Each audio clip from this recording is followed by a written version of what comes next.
I can tell you, whatever the devil gives you, don't rejoice. Don't go back home rejoicing, because that is deceptive. Hello, I'm Amadinze, JJ Aze. We just came out from the mass service. During the homily, the father talked about prayers, persistence in praying. Prayer is the lifeline of every Christian. Persistency in prayer, perseverance in prayer is the life of every Christian. That was a great homily.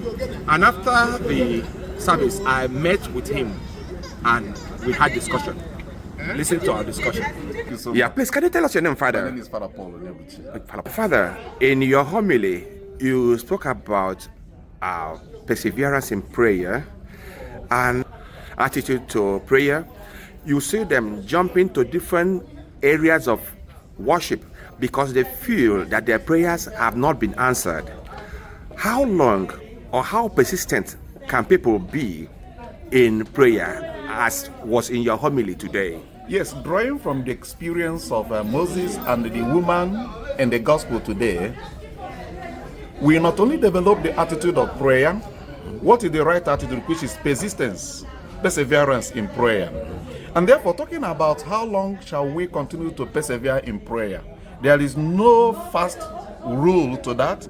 1 Corinthians chapter 5, verse number 17. Paul tells the Thessalonians, we must pray without ceasing, which means persistency and perseverance is what you do today. You are resilient, you are determined, you are steadfast until you get the right answer, until you get to your goal, your objective. Now, the problem we have about people jumping from churches to churches in Nigeria, I asked him about that and he answers that. Listen to him. Taking this home back home in Nigeria, yes, there are so many churches today. And why are people jumping from one church to another church? Because they are giving God time. Because they don't want to develop this attitude of perseverance in prayer, and jumping from one church to another church does not make them any better. As a true Christian, there is no prayer offered to God that is not answered. prayer is a relationship with God. And in every relationship, there is always a communication. And it is that communication that builds the intimacy, the bond between you and the person you are in relationship with. We only need to develop that persistence, that grace to remain united with. Look at Jesus, Gospel of St. Mark chapter 1 verse 35. Very early in the morning, he goes up to the mountain, to a lonely place to pray. This is the attitude of Jesus. He does that every day. In other words, if Jesus could pray, if Jesus could develop this attitude, who am I? We mortals. So the jumping from one church to the other does not bring solution to human problems. Remain steadfast and focused and committed to God.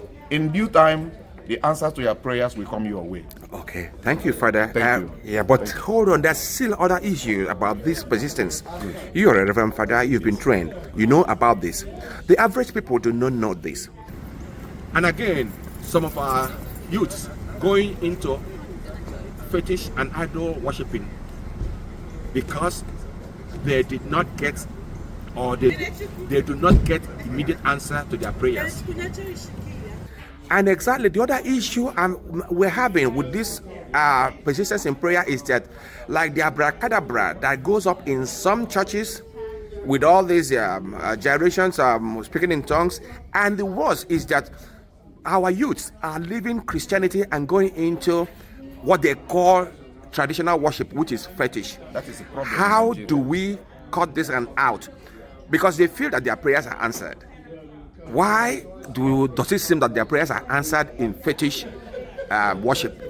I can tell you, whatever the devil gives you, don't rejoice. Don't go back home rejoicing, because that is deceptive. Our youth today, they think that going into fetish things and superstitious things, thinking that is the easiest way to this get well rich syndrome.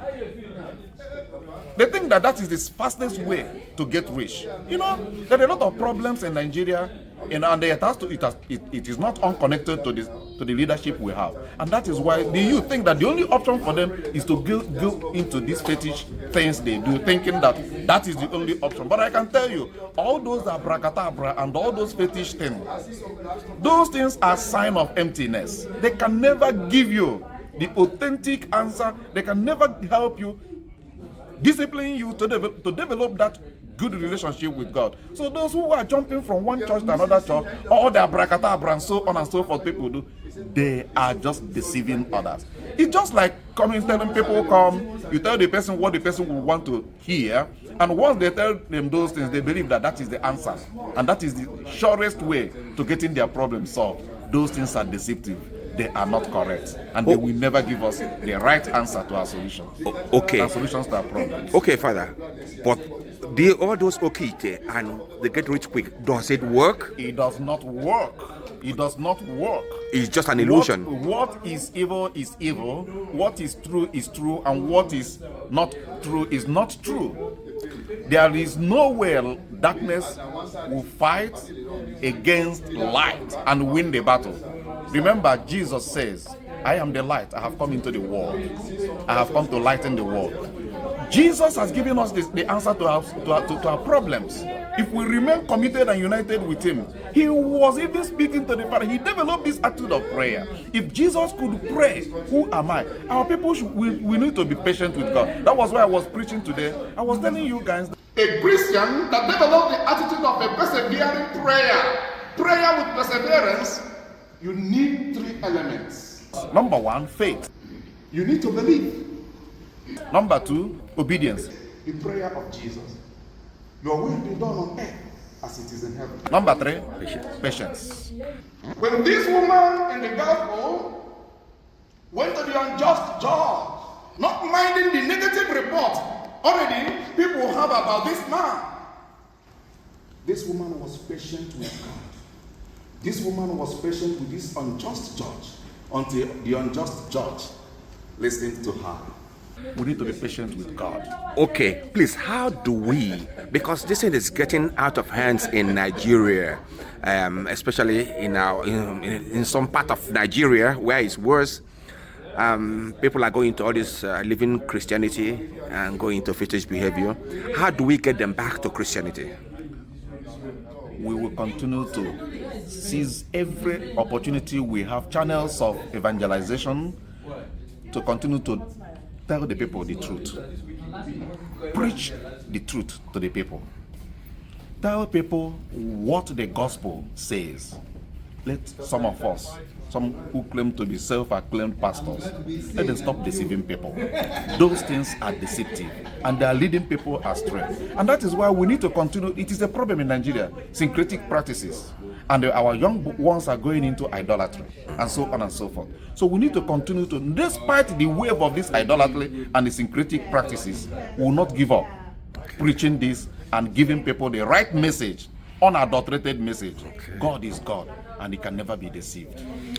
Okay, thank you for giving us this information. We'll still come back because there's a lot. Since you are here in America, we have to utilize every opportunity. Thank you very much. I'm always we have, to get your wisdom in worship and to help people to come back to Christianity. Thank you. So I appreciate it. Thank you very much. That. Okay. I appreciate what you very much. Thank you, Paul Onyebuchi. Thank you very much. Thank you. Have a wonderful day. You too. Okay, thank you very much for listening. I am Amalinze J.J. Hasse, reporting for Sabata Review from the Corpus Christi Catholic Church, Stone Mountain. Thank you very much. Cheers.